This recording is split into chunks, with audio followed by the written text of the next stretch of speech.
Attack से कोहराम मचा दिया है। नेतन्याहू को समझ नहीं आ रहा कि हिजबुल्लाह ने इजराइल के मिसाइल हेडक्वार्टर को कैसे आखिर उड़ा दिया।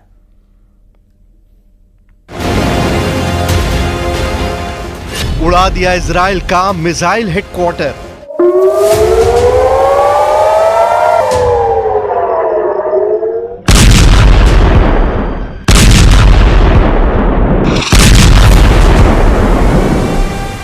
पिछले 72 घंटे में हिजबुल्लाह के हमलों ने साबित कर दिया है कि जंग के मैदान में हिजबुल्लाह लड़ाके इजरायली सेना पर बहुत भारी साबित हो रहे हैं। इजरायली सेना भले ही दावा करे कि उसने दक्षिणी लेबनान में हिजबुल्लाह की कमर तोड़ कर रख दी है, लेकिन हकीकत में जमीन पर अब बाजी पलटती नजर आ रही है। ऐसा लग रहा है कि 11 महीने की जंग में हिजबुल्लाह ने पीएम नेतन्याहू और उनके कमांडरों के वॉर प्लान को डिकोड करके उसकी धज्जियां उड़ाना शुरू कर दी है।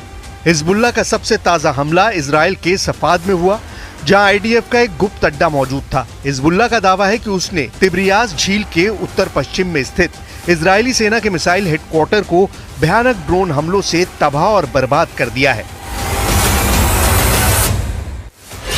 आईडीएफ के गुप्त अड्डे पर धमाका, मार दिए इजरायली। हम आपको एनिमेशन के जरिए दिखाते हैं कि आखिर हिजबुल्लाह हमले पर क्या दावा कर रहा है। दावों के मुताबिक हिजबुल्लाह की ड्रोन यूनिट ने इजराइल के सफाद में मौजूद इजराइल के मिसाइल हेडक्वार्टर को तबाह कर डाला है। हिजबुल्लाह का दावा है कि इजराइल ने सफाद में एक गुप्त मिसाइल अड्डा बना रखा था, जिसमें हजारों की तादाद में मिसाइलें मौजूद थीं। हिजबुल्लाह ने सटीक और पक्की खुफिया जानकारी के आधार पर अचानक भीषण ड्रोन हमले किए हैं, जिसमें इजराइल के मिसाइल हेडक्वार्टर को पूरी तरह से उड़ा दिया गया है। इस हमले में कई इजरायली सैनिकों के मारे जाने की भी खबर आ रही है।